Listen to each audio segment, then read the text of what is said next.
Porque eu também desejo uma igreja que me escolhe ficar à sombra da cruz, não a igreja que busca a luz dos holofotes. Porque hoje em dia, quando você fala em reino de Deus como algo simples, como algo modesto, sem grandes proporções, é quase um palavrão. No tempo de Jesus não era muito diferente. Vocês se lembram que quando Jesus propõe um reino de amor, as pessoas disseram, não, aí a gente não quer isso aí não. A gente quer poder. A gente quer que você vire o jogo. A gente quer pisar no pescoço dos romanos. Essa história de amor não cola. Não dá certo.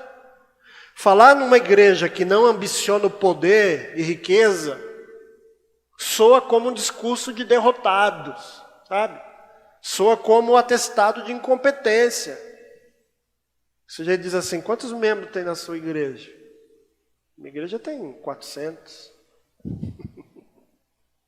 A minha tem 1.500. E há uma competição. Eu estou falando isso porque eu sou pastor, eu sei. Tem a história do pastor que entrou na igreja do outro. Entrou, está lá observando. O pastor estava lá no escritório, viu que tinha alguém, foi conversar. Não, eu sou pastor também, só estava passando, vi a igreja, entrei. Bonito, hein? Bacana. Só estou olhando só para ver como é que eu vou fazer a minha, que acho que vai ser maior que essa.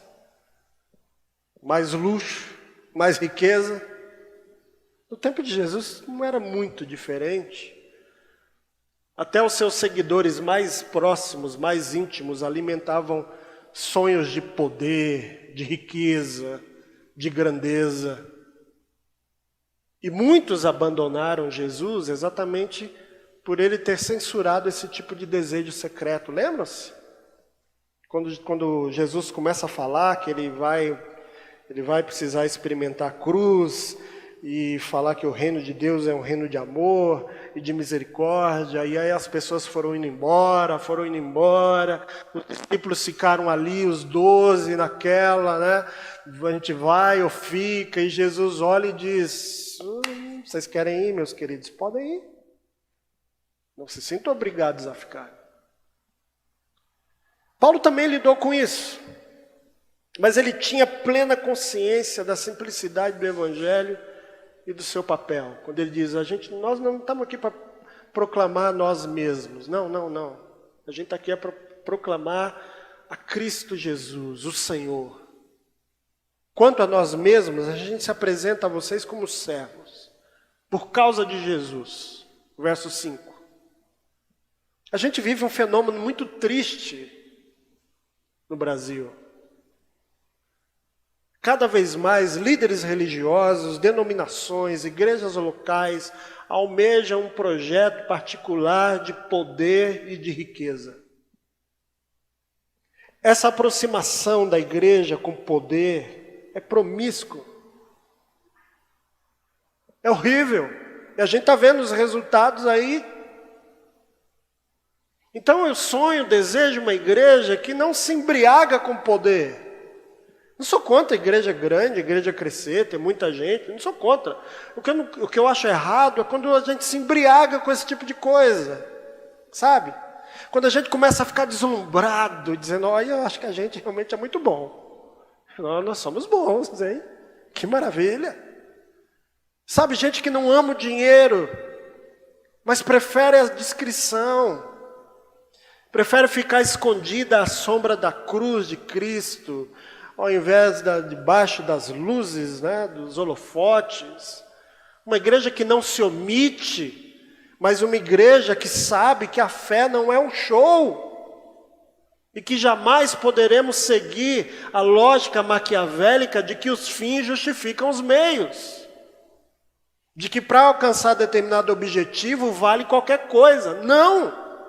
Não vale, a gente não vai crescer numericamente a qualquer custo, não. É melhor deixar do jeito que está, então. Se for para a gente sair esmagando gente, se for para a gente sair repetindo o discurso vigente de que algumas pessoas não podem fazer parte da igreja porque são abomináveis aos olhos de Deus, Então é melhor a gente continuar do jeito que a gente está. Porque encher uma igreja, irmãos, não é uma coisa muito difícil de se fazer. Movimentar uma plateia, fazer o povo aplaudir, dar glória a Deus, o Will sabe fazer esse tipo de coisa aí melhor do que eu. O Will veio do meio pentecostal, sabe como é que a coisa funciona. Quando eu era coordenador de seminário, alguns alunos que eram de outras igrejas, eles falavam, pastor, a gente sabe, na hora de pregar, que tipo de palavra a gente tem que dizer para a igreja se inflamar. A gente sabe. É só dizer assim, assim, assim, assim. É só falar isso, aquilo, outro. E a coisa pega fogo. E pega mesmo. Só que eu não quero isso. O que caracteriza essa igreja que busca os holofotes ao invés da cruz de Cristo? Vamos pensar um pouco juntos? Qual que é essa diferença? É que nessa igreja a estrutura não é baseada numa relação de irmãos e de amigos, não é. Pode ver, as megas igrejas têm muita dificuldade, óbvio. Elas são compostas de algumas estrelas cercadas de muitos coadjuvantes. Não há uma relação de proximidade, de amizade, na maioria das vezes. Há exceções. É que as exceções confirmam as regras. A prática comum não é a comunhão dos irmãos e o compartilhar da vida. É a contagem de cabeças. 1, 2, 3, 1.000, 1.500, 2.000, 10.000, 15.000. Quantas almas nós recebemos? Quantas almas se converteram essa semana? Eu lembro que anos atrás eu participei de um movimento que foi feito no Carnaval de evangelismo em massa. Várias igrejas onde eu morava. E aí a gente se reuniu no final do dia, numa das mega igrejas. E aí começou de fato a contagem. Grupo tal, quantas pessoas? 20. Grupo Y, quantas pessoas? 5. Ô irmão, não tem vergonha não? 5? Sabe uma coisa horrível? Não tinha nome, não tinha relação pessoal, eram números. Números. Então, nesses ambientes, não costumam valorizar o serviço através dos dons, através dos talentos, preferem o prestígio e o status adquiridos através de títulos e de cargos. Os seus líderes não são humildes, não são ensináveis. Eles se consideram donos da verdade, proprietários de um rebanho. Aliás, essa palavra rebanho é muito... Para o nosso contexto hoje, ela não serve mais. Ainda mais nesses dias, falar em rebanho. Não faz muito sentido. A metáfora bíblica cumpriu bem o seu papel. Porque tem pastor, tem líder que trata as pessoas como bicho mesmo. Essa que é a verdade. E o grupo como rebanho. O rebanho você toca para onde você quer. Você já viu? Bora boi, ovelha, sei lá. Você manda para onde você quer, na hora que você quer, do jeito que você quer.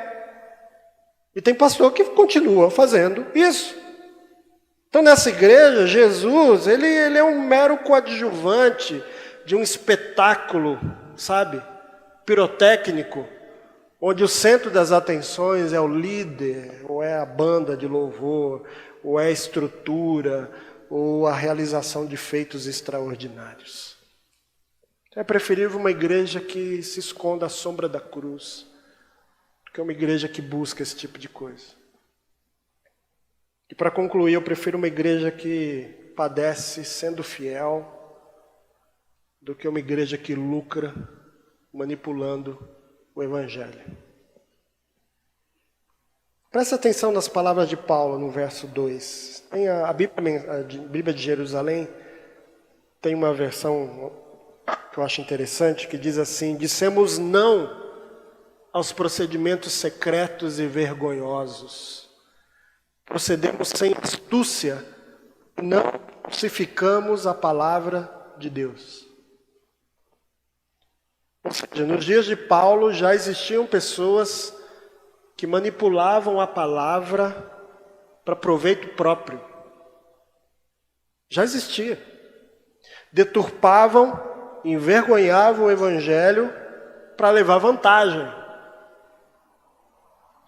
A fidelidade de Paulo lhe trouxe inúmeras adversidades e prejuízos. Nos versos 8 e 9, na versão da Bíblia de Jerusalém, ele diz: nós somos atribulados por todos os lados, mas não esmagados. Tem uma diferença. Nós somos postos em extrema dificuldade, mas não vencidos pelos impasses da vida. Somos perseguidos, mas não abandonados. Prostrados por terra, mas não aniquilados. Há uma diferença. Ter dificuldades por sermos fiéis ao chamado de Cristo na nossa vida, como igreja, como comunidade, como cristãos. Mas nós jamais seremos reprovados por Ele. Jamais. E isso é o que importa. Porque entre o sucesso do mundo, entre o sucesso humano e a aprovação divina, eu prefiro ficar com a segunda opção. Ainda que custe, e custa. Ainda que seja difícil, e é difícil. É difícil. Esse é o tipo de igreja que eu desejo. Se você também deseja uma igreja assim, seja bem-vindo. Seja bem-vinda. Nós estamos aqui para edificar essa igreja juntos. Amém?